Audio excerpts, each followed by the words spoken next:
Labrīt, apsveic mūs visus, jā, tas jau ir noticis, jaunā valdība pat nesāk uz darbu, jau ir atradusi risinājumu šo sadārdzināto sadales tīklu tarifu problēmu. Par tehnisko risinājumu vēl tiek saglabāta intriga, bet saistībā ar politisko risinājumu skatāmies zemāk ziņu lentē, jau viss ir skaidrs, un šis risinājums sadales tarifiem ir nekas cits kā geju laulības un veču meiteņu toaletēs.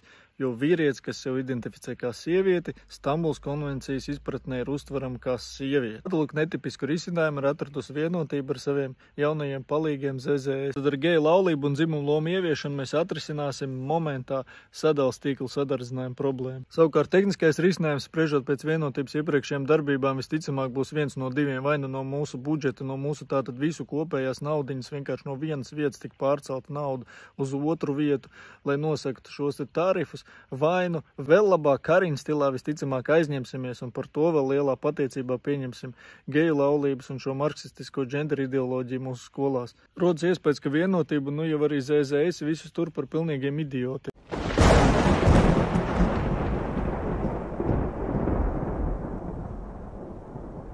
Padalieties ar šo video, piesakojieties, pievienojieties, sekojam līdzi un turamies pretī šim visam.